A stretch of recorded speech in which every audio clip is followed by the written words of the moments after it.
seguimos en el Señor, en tanto que estamos aquí, guardando la palabra, confiando en las promesas de nuestro Padre y Creador. Era tu llamamiento para reinar con Cristo, nos anima a crecer y crecer. Cuanto más se aproxima la venida del Señor,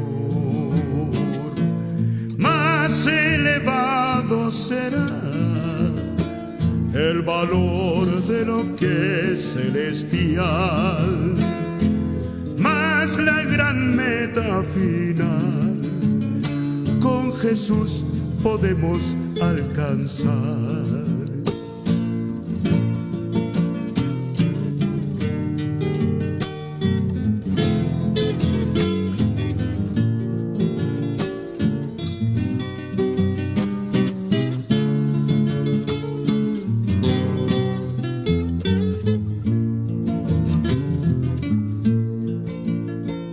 Del Padre el deseo mayor es que podamos heredar.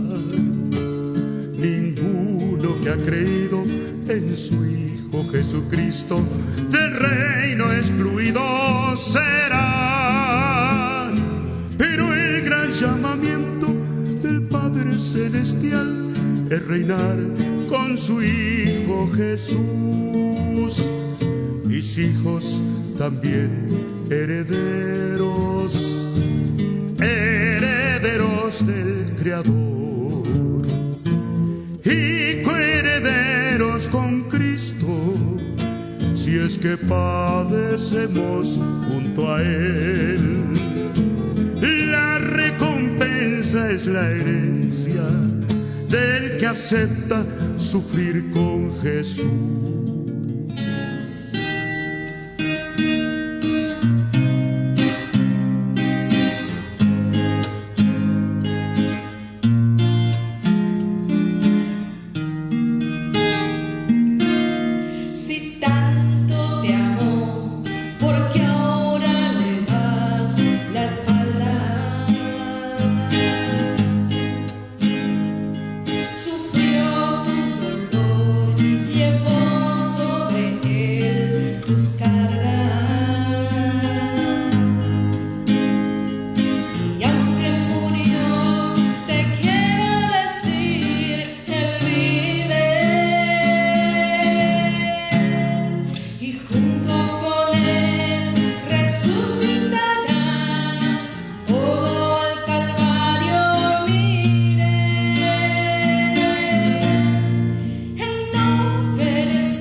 hora 15.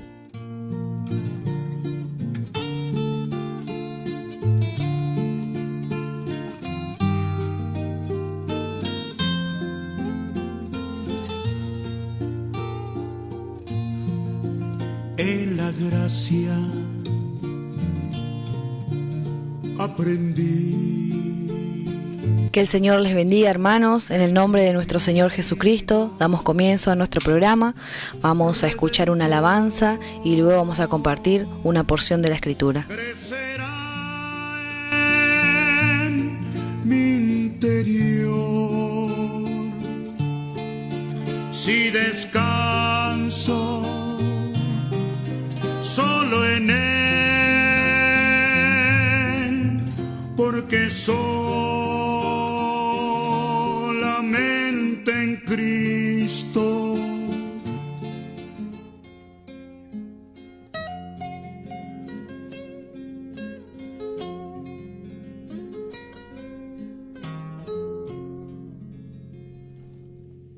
te doy gracias, oh Dios, antes de recibir aquello que espero. ¿Acaso no es posible decir gracias, oh Dios, por la respuesta aún pendiente? Quizás parezca extraño gozarse por algo que tal vez no llegue. Puede que tu respuesta no acepte mi demanda, porque algo superior tú guardas para mí.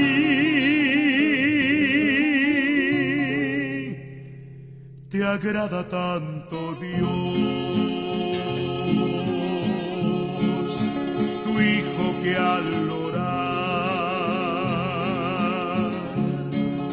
de gracia sin saber cómo responderás. Buscarte es suficiente, oh sí, porque lo sabes todo de mí. Confío en ti entonces, que más allá de todo, solo lo conveniente, tú me responderás. Puedo cantar entonces victoria si apenas comencé a orar. Claro que puedo hacerlo, después de todo sé que nadie como tú sabe todo de mí. Te agrada tanto, Dios, tu Hijo, que al orar de gracia sin saber cómo responderás. Amén.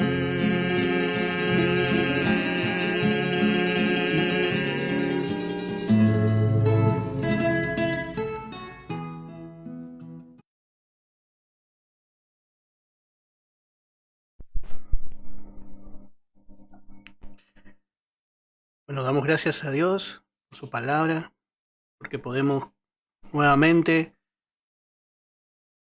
estar juntos compartiendo la santa palabra de Dios. Y vamos a continuar con nuestro estudio en el segundo libro de Reyes, en el capítulo 3. Estamos viendo algunas virtudes del rey Josafat. Estamos haciendo una pequeña comparación con el rey Joram. Vamos a continuar leyendo desde el verso 8 en adelante. Y vamos a leer en el nombre de nuestro Señor Jesucristo. Dice la palabra, y dijo, ¿por qué camino iremos? Esta fue la pregunta de Joram. Y él respondió, por el camino del desierto de Edom. Y salieron pues el rey de Israel, el rey de Judá y el rey de Edom. Y como anduvieron rodeando por el desierto 7 días de camino, le faltó agua para el ejército y para las bestias que lo seguían. Entonces el rey de Israel dijo, que ha llamado Jehová a estos 3 reyes para entregarlos en mano de los moabitas. Bueno, aquí encontramos, realmente, especialmente encontramos la actitud de Josafat. Realmente, qué rey, hermano temeroso de Dios. Este rey no era cualquier rey, sino que era esforzado y valiente. Y realmente es admirable. Porque cuando vemos, ayer habíamos terminado viendo la victoria que tuvo sobre Moab y sobre Amón. 2 poderosos enemigos. No solamente la religiosidad, la formalidad, sino Amón viene con su hermano el razonamiento, el razonador, el disputador de este siglo. Sin embargo, el Señor le dice, en este caso no habrá para que peleéis.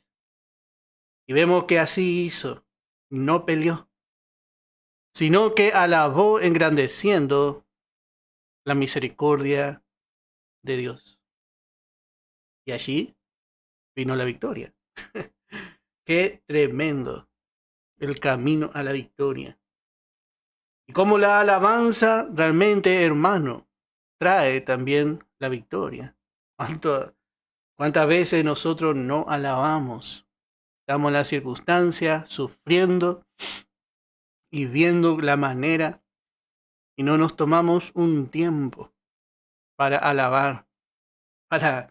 Recién nuestro hermano cantaba, dice, para dar gracia antes de tener. Pase lo que pase, debemos alabar al Señor y ser agradecidos, porque sabemos que Él siempre va a hacer lo mejor. Por eso vemos que cuando Joram pregunta, ¿por qué camino iremos? ¿Por qué camino vamos a ir para pelear contra Moab?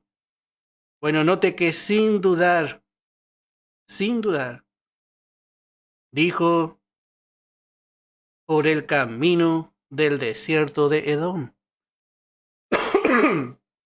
Por el camino del desierto de Edom.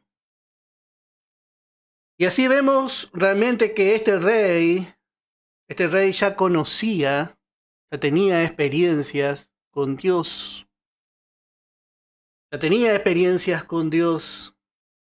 Porque cuando dice para ir a pelear contra el enemigo, dice, vamos por el camino del desierto, dice. ¿Y quién iría a pelear con un enemigo y encima que tiene que ir a enfrentar una batalla, quizás entrar en un desierto? Porque sabemos que el desierto nos habla de las circunstancias difíciles. Realmente el creyente no quiere entrar en el desierto. Realmente el desierto es un lugar donde no hay nada para la vida. La vida se hace dura. La vida se hace algo realmente heroico, vivir en un desierto. Sin embargo, ¿cómo este hombre entendió? Porque realmente el fiel, el creyente de fe, realmente cuando ve el desierto, cuando ve la circunstancia adversa, cuando ve la lucha, la prueba, el creyente ve una manera, un medio de bendición, un medio de victoria. Y el desierto llega a ser necesario en la vida del fiel. La lucha, la prueba, a veces las necesidades, las enfermedades, las debilidades. Y qué raro realmente para Joram, qué raro para el hombre que anda sin fe. Realmente escuchar algo así. Se hace raro para el creyente que no tiene fe, el creyente que todavía no es experimentado. Que alguien diga, vayamos al desierto. A veces viene la lucha y pensamos que la lucha es para nuestro mal. A veces un hermano entra en lucha y decimos, bueno, el Señor le debe estar castigando, algo habrá hecho mal. Todo pensamiento legal. Sin embargo, hermano, vemos el desierto como realmente llega a ser el medio que Dios utiliza para operar en nuestra vida. Dios necesita, hermano, llevarnos por el desierto y ahí quitar toda confianza propia. Ahí conocemos realmente nuestro viejo hombre en el desierto. Sale muchas veces la queja. Sale realmente lo que somos. Realmente lo que somos sale ahí. Murmuramos. Y aún el más valiente sucumbe. Porque sale su naturaleza nomás. Y ahí empezamos a ver que realmente nosotros somos lo que somos a través de la vida de Cristo. Si hay algo que agrada a Dios en nosotros, bueno, es el Señor Jesucristo. Y así vemos realmente que no tiene dudas Josafat. Y dice, no solo por el desierto, sino dice el desierto de Edom. El desierto de Edom. Y Edom significa rojo. Edom significa rojo. Y en este caso nos habla de nuestra humanidad. Nos habla de nuestra humanidad. Nos habla de que somos de la tierra. De que somos débiles. Realmente somos un cuerpo realmente débil, pero puesto al servicio del Señor. Este cuerpo llega a ser de gran utilidad, de gran utilidad. Nuestra debilidad en el desierto es puesta a prueba. ¿Cuántas veces nosotros, a veces siendo jóvenes, pensamos que, bueno, podemos hacer cualquier cosa? Y andamos así, sueltos. Andamos con fuerza, en nuestra propia fuerza, en nuestra propia voluntad. ¿Y cuánto sufrimos? Tenemos que ir por el desierto de Edom, hermano, para poder comprobar realmente una fuerza superior. El Señor tiene que dejarnos suficientemente débiles. Ahí, cuando nosotros vemos que en nosotros mismos no hay esperanza, a veces somos tan fuertes. Y Dios nos deja de repente en una gran debilidad. Quizás tenemos que pasar alguna necesidad. Ya no podemos ir donde queremos. Quizás tenemos que pasar por alguna enfermedad. Y hermano, para un hermano que no entiende la manera de Dios, dice, pero qué bárbaro. Pero cuando nosotros, hermano, como Josafat, ya hemos tenido alguna victoria, ya valoramos realmente las maneras de Dios. No menospreciamos esa manera. Porque la palabra dice en 2 de Corintios capítulo 12, en el verso 9, y me ha dicho, bástate mi gracia, porque mi poder se perfecciona en la debilidad. Por tanto, de buena gana me gloriaré más bien en mis debilidades, para que repose sobre mí el poder de Cristo. Por lo cual, por amor a Cristo, me gozo en las debilidades, en afrentas, en necesidades, en persecuciones, en angustias. Porque cuando soy débil, entonces soy fuerte. ¿Cómo el apóstol Pablo entendió a gloriarse? Si en algo me gloriaré en mi debilidad. Él aprendió que no podía gloriarse en nada que pertenezca a su humanidad ni a su vieja creación. Nuestra humanidad, nacemos, nos desarrollamos y en un momento somos tan fuertes. Pero pasa el tiempo y esa humanidad va perdiendo su fuerza. Nuestra humanidad va perdiendo su fuerza. Y allí especialmente parece que el Señor quiere mostrarnos que seguimos siendo fuertes en Él. Dios llamó a Abraham siendo de 70 años. Abraham era anciano. Y realmente vemos que empieza la obra de la gracia en Él. No importa nuestra edad, no importa nuestra condición, podemos ser fuertes en el Señor. No hay nada que impida. No hay nada que impida. Esas cosas no son las que impiden que la fuerza de Dios se manifieste en nuestra vida, sino justamente nuestra propia fuerza, nuestras capacidades. Cuando nosotros decimos yo solo voy a hacer, bueno, ahí Dios, ¿qué puede hacer? ¿Qué puede hacer? Por eso es necesario que este cuerpo se rinda a la voluntad de Dios, para que este camino del desierto se transforme en un camino de victoria. Este cuerpo débil llega a ser realmente el vaso donde Dios manifiesta el poder celestial. Manifiesta el poder celestial. Y así Josafat tenía experiencias con Dios y sabía que en el desierto, que allí estaba la bendición. Y así como volvemos a decir, esta es la mirada del hombre espiritual. Cuando Jesús fue bautizado, el Espíritu le llevó al desierto.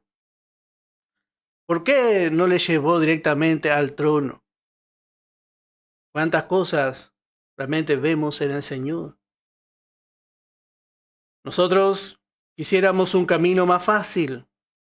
Nosotros pediríamos que el Señor nos libre del desierto. Pero realmente es muy necesario. Dios en su sabiduría ya estableció así. En Santiago capítulo 1, en el verso 2 y en el verso 3. Santiago capítulo 1,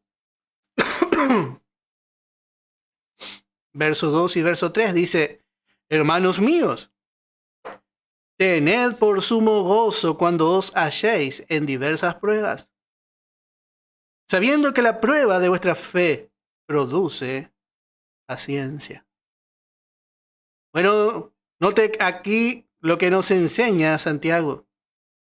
Dice, tened por sumo gozo. Este no es un gozo pequeño, es un gozo sumado a otro gozo. Un gozo multiplicado. Porque cuando nosotros vamos creciendo ya no solamente quedamos admirando la prueba, sino que vamos aprendiendo a ver lo que produce la prueba. Lo que produce la prueba es más importante al final que la prueba. Porque cuando vemos realmente que Dios está tratando con nuestra vida, vemos que Dios quiere enriquecernos. Dios quiere enseñarnos como a sus hijos amados. Dios nunca quiere destruirnos. Pero nosotros a veces miramos la prueba. Pero dice, sabiendo que la prueba de vuestra fe produce paciencia. La paciencia es un bien muy valioso en la vida del Hijo de Dios. La paciencia, hermano, es el rasgo más importante para esperar. Es la característica y realmente es la manifestación más importante que necesitamos para esperar la venida del Señor. Y es la característica de los fieles, de los hermanos crecidos. No tienen paciencia. Pero la paciencia no se viene, usted compra un paquete de paciencia y bueno, usted tiene y guarda. Y cuando se le acaba la paciencia, va y compra más en el supermercado. No, la paciencia viene a través de la prueba. La paciencia viene a través de la prueba. No hay otra manera. Y esta realmente paciencia, cuando el creyente tiene paciencia, es una prueba de que ha crecido un poco. En 2 de Corintios, capítulo 4, dice en el verso 17, porque esta leve tribulación momentánea produce en nosotros un cada vez más excelente y eterno peso de gloria. Así el apóstol Pablo llamó, él se pone a contar por un momento que era atribulado en todo, angustiado, perseguido, que se sintió desamparado, que estaba corriendo peligro de muerte. Y mirando todo lo que sufrió el apóstol Pablo, realmente qué vida, ¿no? Y él, a todo lo que él estaba pasando, él le llama, esta es una leve tribulación. Porque esta tribulación que estamos pasando, sea cual sea, hermano, es momentánea. Y yo sé, hermano, que muchas veces nosotros pensamos que nosotros nomás pasamos la lucha. Y cuántas veces nosotros pensamos, nadie me va a entender. Nadie me entiende. Yo nomás, a mí me pasa esto. Hermano, todos los que se están preparando para reinar con el Señor van a tener que pasar por este camino. De una forma o de otra, no podemos esquivar este camino. Pero el apóstol Pablo nos deja un gran ejemplo, porque le llamó una leve tribulación, y dice momentánea. Y dice, produce en nosotros, actúa dentro de nosotros, dándonos un cada vez y más excelente y eterno peso de gloria. No mirando nosotros las cosas que se ven. Si miramos lo que se ve, la lucha, la prueba, hermano, nos vamos a desanimar. Sino las que no se ven. Hay cosas que no se ven. Hay cosas que ojo no vio, ni oído oyó, ni ha subido en el corazón del hombre. Esas cosas solamente podemos ver a través de los ojos de la fe. Pues las cosas que se ven son temporales. Nuestro cuerpo de humillación, que se enferma, que es débil. Pero las que no se ven son eternas. Así que si vamos a ir contra el enemigo, dice Josafat, bueno, tenemos que aprender a pasar por este camino.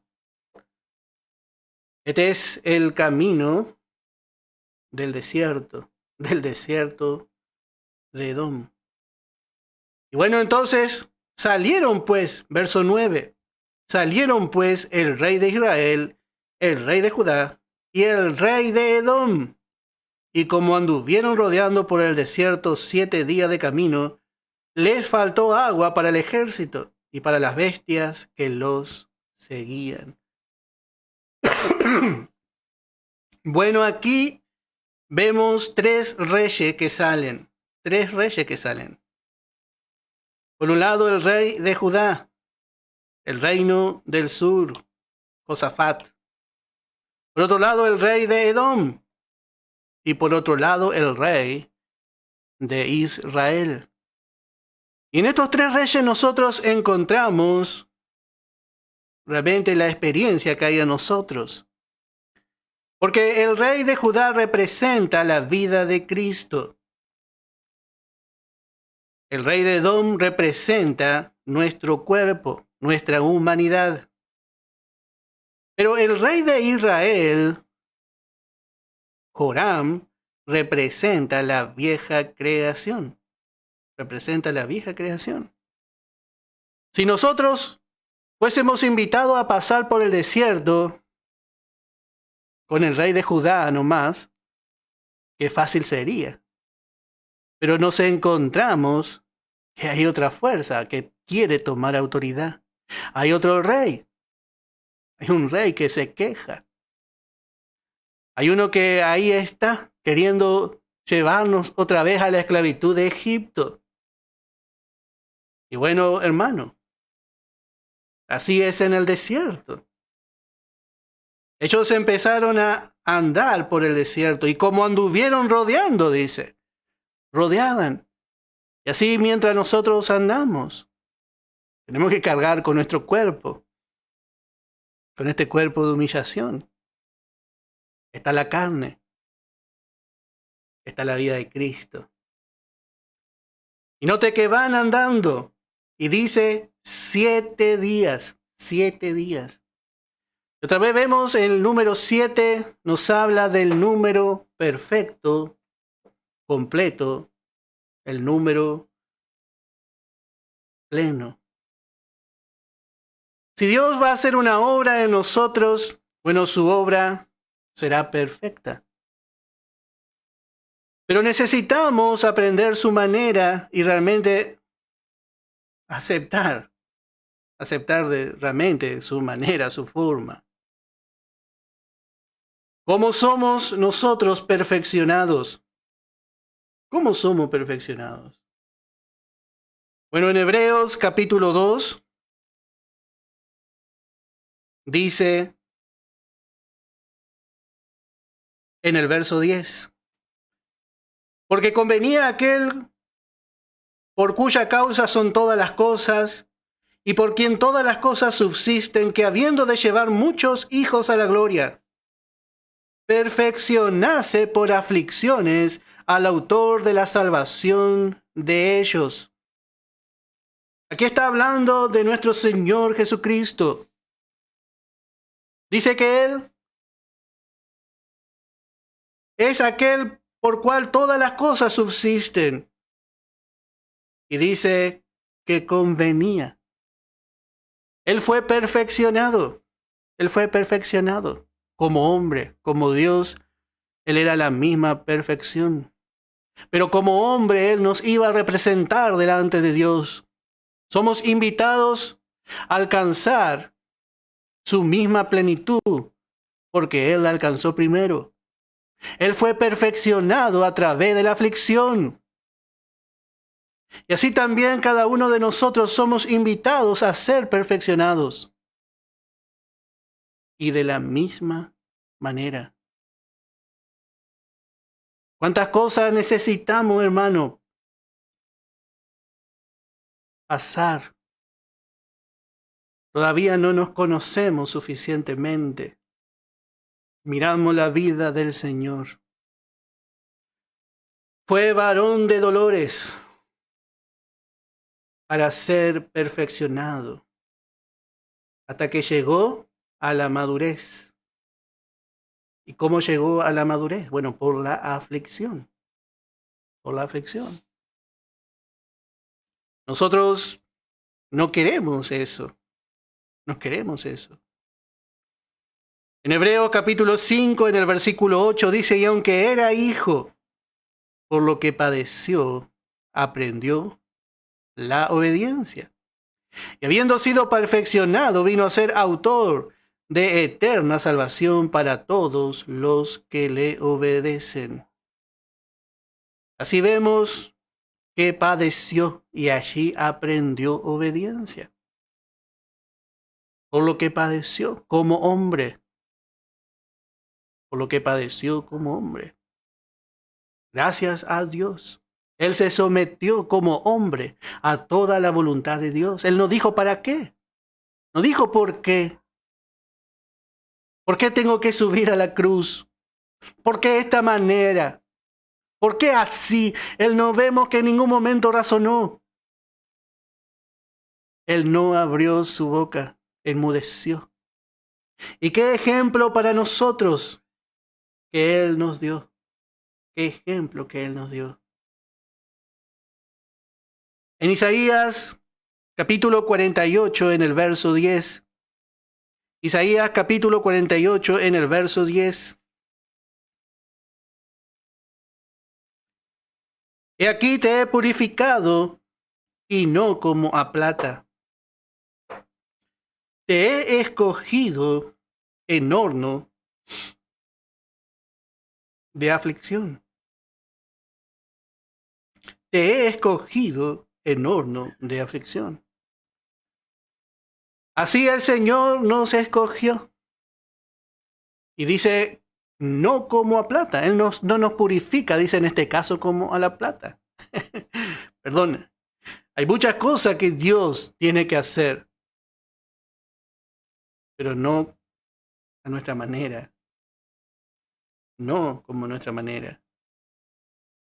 La plata se purifica y dice, hace muchos años leí, dice que hasta que la plata tiene que reflejar, el platero se ve reflejado ahí, su rostro.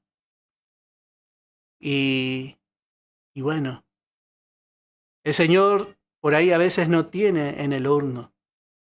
No tiene en el horno y decimos, ¿para qué? ¿Por qué? Bueno, es necesario. Realmente es necesario. Bueno, también estos 7 días nos hablan de los tiempos de la consumación del propósito de Dios. Estos 7 días nos hablan de los tiempos donde Dios obra realmente todo su propósito. Y así también podemos aplicar en nuestra vida. Hay un tiempo donde Dios obra su obra completa en nosotros. Nosotros realmente no queremos pasar por los 7 días. Nosotros queremos salir al 5.º día si es posible. En el 5.º día ya queremos salir afuera, pero son 7 días. Para llegar a ser perfecto y pleno no podemos salir antes de la lucha. Si pedimos salir, vamos a salir antes. Pero no vamos a salir aprobados. Lo importante, hermano, es salir aprobado. Muchos dicen, ¿cuántos hermanos vemos? Dice, salí, dice yo, de la prueba. Y usted ve que todavía falta. y pide oración desesperadamente. Y nosotros, a veces llaman los hermanos y dice, hermano, tengo tal lucha. Y bueno, yo digo, qué bueno, hermano. Gracias, Señor. Y bueno, siempre nuestra oración, hermano, tiene que salir para que nosotros y nuestros hermanos salgamos aprobados. No vamos a orar para que el Señor les saque antes de su lucha, ni tampoco vamos a hacer, como hemos visto anoche, no vamos a ser duros ni crueles, porque nosotros también pasamos y entendemos a nuestro hermano, pero vamos a animarle a salir aprobado. Eso sería lo correcto en el creyente que está andando con el Señor. Bueno, así que vemos 7 días. 7 días. Y vemos el pensamiento de Joram en todo esto. Dice en el verso 10, entonces el rey de Israel dijo, que ha llamado Jehová a estos 3 reyes para entregarlos, hermanos, de los moabitas. Así es el pensamiento, realmente, muchas veces de nosotros. Y así vemos como es la carne se queja. Y la carne, hermano, nos va a acompañar hasta que nuestro cuerpo sea cambiado. Usted no vaya a pensar que los hermanos maduros no tienen carne, o los hermanos antiguos no tienen carne. Le acompañó su carne hasta que partieron de este mundo. Y así va a ser con nosotros. Nuestra carne nos va a acompañar quejándose, pero le ponemos a muerte. Ese es el secreto del vencedor. Ponerle, le lleva y le pone a donde el Señor le juzgó una vez y para siempre. Bueno, verso 12. Y Josafat dijo, verso 11, perdón. Verso 11 y 12. Mas Josafat dijo, ¿no hay aquí profeta de Jehová para que consultemos a Jehová por medio de él? Y uno de los siervos del rey de Israel respondió y dijo, aquí está Eliseo, hijo de Safat, que servía a Elías. Y Josafat dijo, tendrá palabra de Jehová. Y descendieron a él, el rey de Israel, y Josafat, y el rey de Edom. Bueno, vemos dos actitudes diferentes. Y de aquí en adelante, como hemos visto, encontramos un cuadro de las dos creaciones.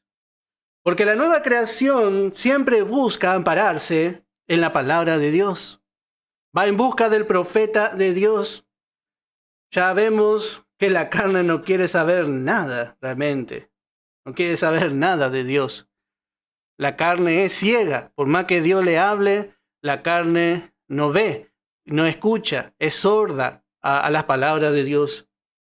Pero la nueva creación no. La nueva creación siempre busca de Dios. Siempre que necesitamos, a veces necesitamos dirección, necesitamos la salida, vamos a la palabra. Vamos a ir a la palabra. Así como dijo Josafat, él había aprendido, él había dicho, en 2 de Crónicas capítulo 20, en el verso 12, dice, a ti volvemos nuestros ojos. Qué lindo cuando esto se forma en la vida del creyente. Ya quizás no se desespera tanto. Ya no pierde tan rápido, por lo menos, el gozo. Porque rápido va a Dios. Así vemos que Joram se desespera, pero dice Josafat, no hay. ¿Dónde podemos? ¿Dónde hay una Biblia? Vamos a buscar la salida en el Señor. Vamos a orar. Vamos a buscar en oración. Vamos a pelear. Note que no dio todo por perdido Josafat, porque él era un hombre que conocía el desierto. En el desierto hay necesidad, hermano, hay muchas cosas, pero ya después se forma nuestro carácter y notamos que es parte del camino. Y dice, allí estaba Eliseo, y como todos conocían y reconocían que él había servido a Elías. Había servido a Elías. Otra versión dice, vertió agua en las manos de Elías. Y así realmente vemos cómo se formó. Él se formó al lado de otro. Y dice en el verso 13, entonces Eliseo dijo al rey de Israel, lo vio a Joram. Y dice, ¿qué tengo yo contigo? Ve a los profetas de tu padre y a los profetas de tu madre. Y el rey de Israel le respondió, no, porque Jehová ha reunido a estos 3 reyes para entregarlos en manos de los moabitas. ¿Qué podemos esperar de la carne más que hablar carnalmente? ¿Qué podemos esperar de un burro sino una patada? Así es la carne. Nosotros no podemos esperar nada, ninguna declaración de fe de la carne. Cuando estamos dominados por nuestra carne, hermano, todo va a ser derrota, todo va a ser incredulidad, todo va a ser razonamiento. Y vemos cómo la carne se manifiesta, y manifiesta lo que es. Así, delante de la palabra de Dios, la carne es manifiesta. Note que Joram no puede mostrar ninguna religiosidad delante de Eliseo. Se manifestó. Y a veces nosotros decimos, ¿cómo puede ser que si estudiamos tanto la palabra de Dios, se manifieste tanto la carne? A veces pensamos que la palabra es como una pastillita que en el momento nos saca el dolor de cabeza. Pero hermano, la palabra va trabajando a medida que nosotros le damos lugar. Y la palabra lo primero que hace es manifestar la carne. La manifiesta. Dice la palabra, porque la palabra de Dios es viva y eficaz, y más cortante que toda espada de dos filos, y penetra hasta partir el alma y el espíritu, las coyunturas y los tuétanos, y discierne los pensamientos y las intenciones del corazón. Bueno, muchos ponen esta excusa, muchas veces para no estudiar la palabra. Y dice, conocen toda la Biblia, pero son unos carnales y así. Y es una excusa nada más.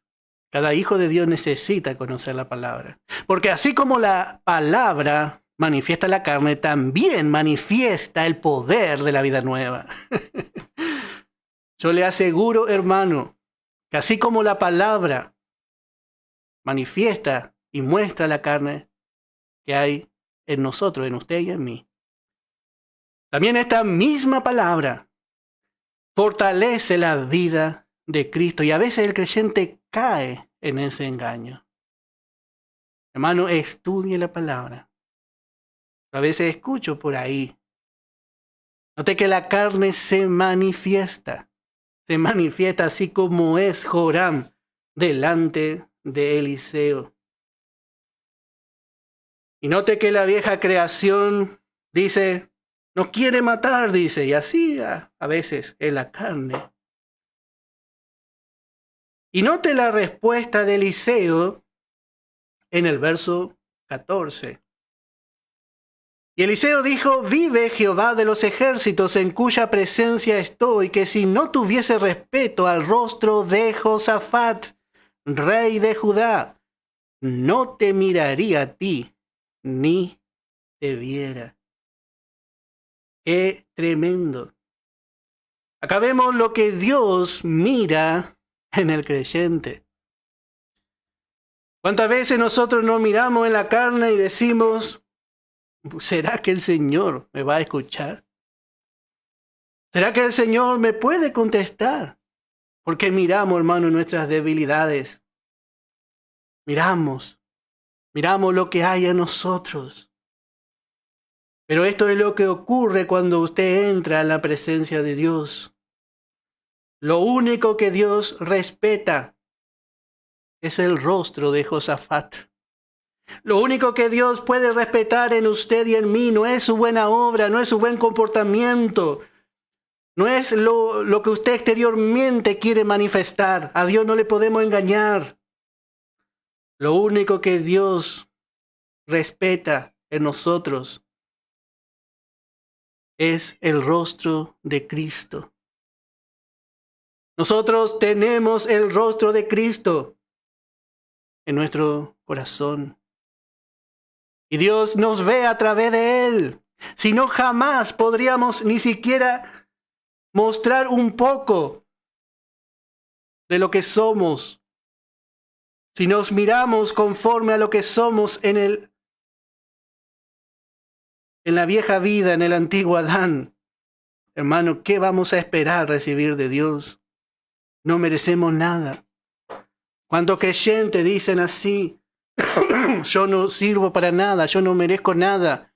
A mí Dios no me escucha, a mí Dios no me quiere, a mí Dios no me contesta. Bueno, porque se está mirando en la carne. Y no vamos a decir que Dios ama nuestra carne porque Dios no la puede ni ver.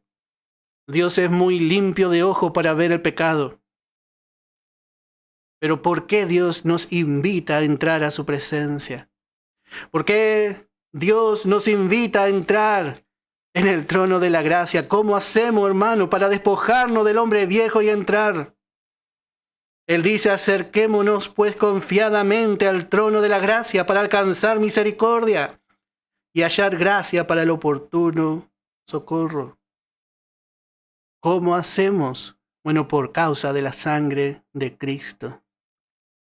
Hemos sido cubiertos con esa sangre. Y en Hebreos capítulo 4, verso 16, Él nos desafía a entrar a ese lugar. Y no nos miramos a nosotros mismos, sino que entramos reconociendo que somos una vida nueva. Si no, no hay forma de entrar. Si no entramos a través de los méritos perfectos, completos de nuestro Señor Jesucristo, ¿cómo entraríamos?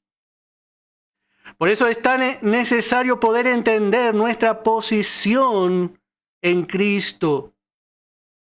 Porque Dios que mandó que de las tinieblas resplandeciese la luz, es el que resplandeció en nuestros corazones para iluminación del conocimiento de la gloria de Dios en la faz de Jesucristo. La cara de Jesucristo, su rostro, su faz, brilla en usted y en mí. Y no hay por qué no entrar a pedir socorro.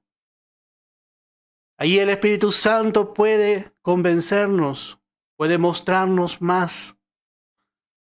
Ahí quizás falta arrepentimiento, quizás falta algo pulir en nuestra vida. Y ahí en la presencia de Dios, así como David dice, hasta que entrando, dice, en el templo de mi Dios.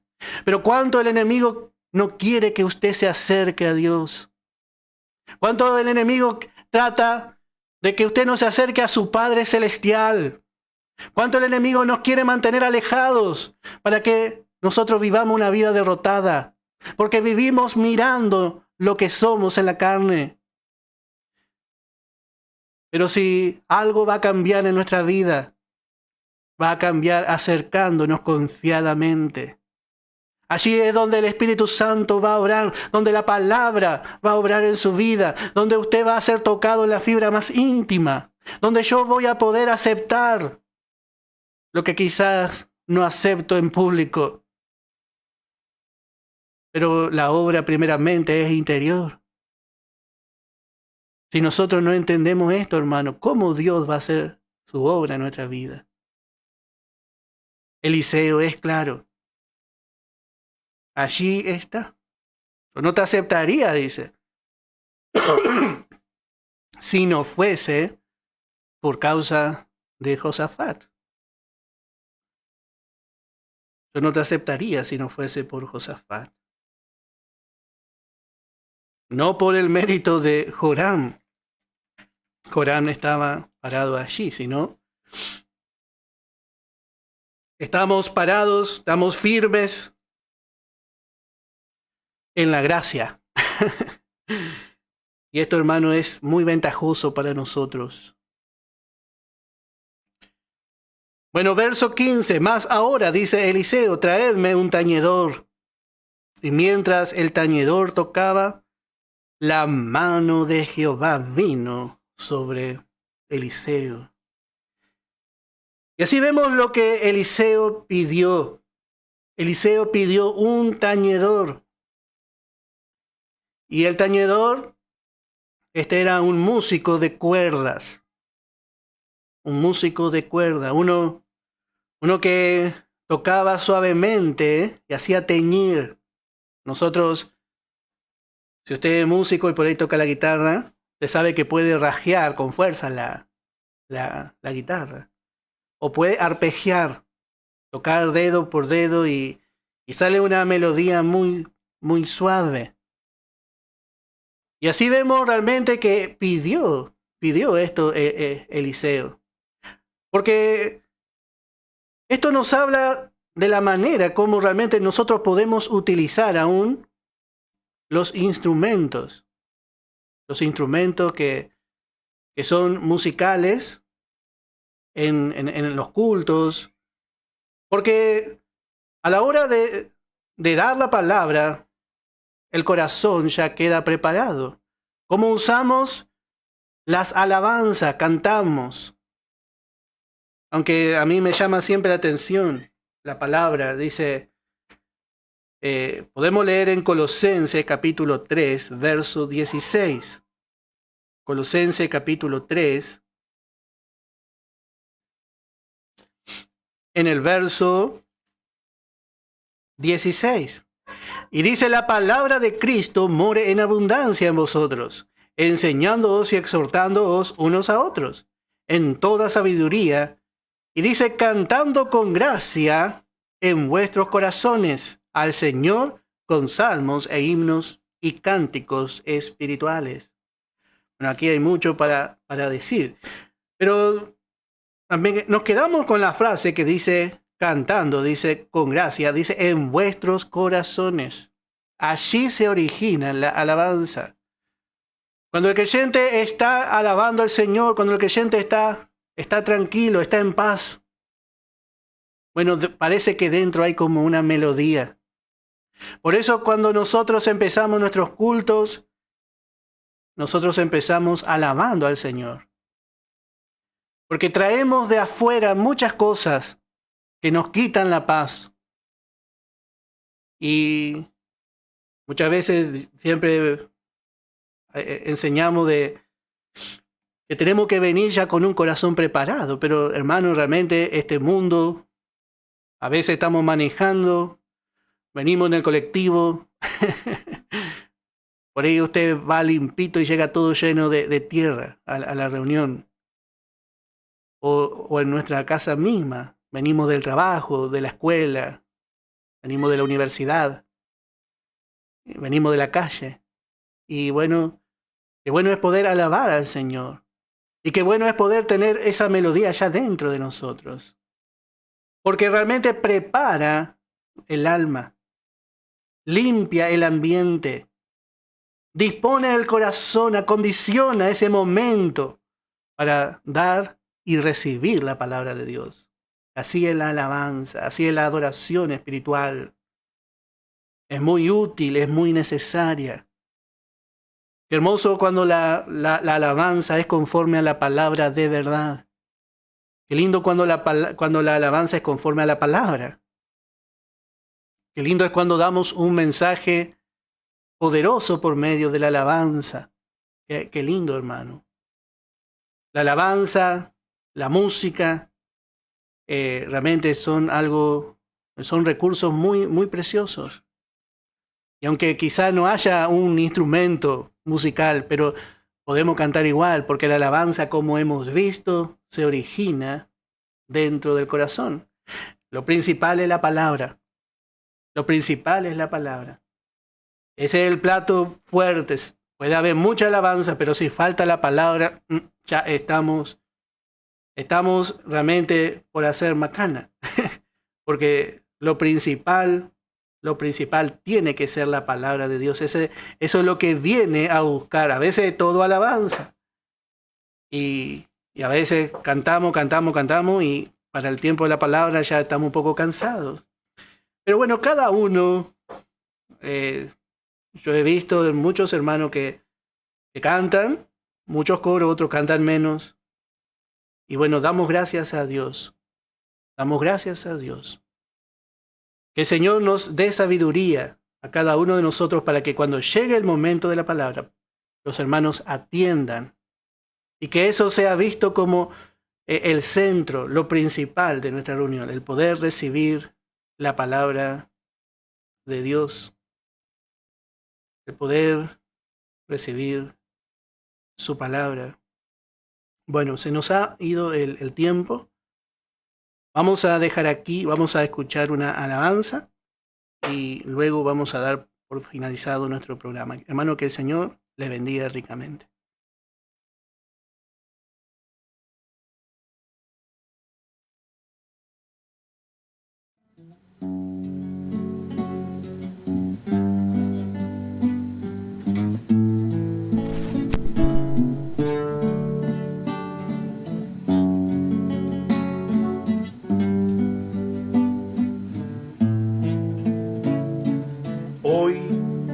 quiero seguir a Cristo y andar siempre en su camino.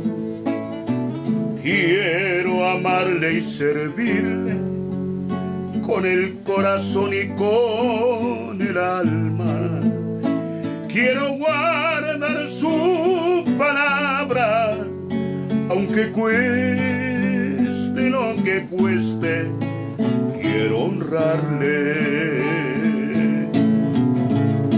Por amor a Jesús, cuando sirvo quiero parecerle, asumiendo el gran compromiso de servir como Él sirvió, porque el Hijo del Hombre no vino para ser servido, y hasta llegó a morir por nosotros, por amor.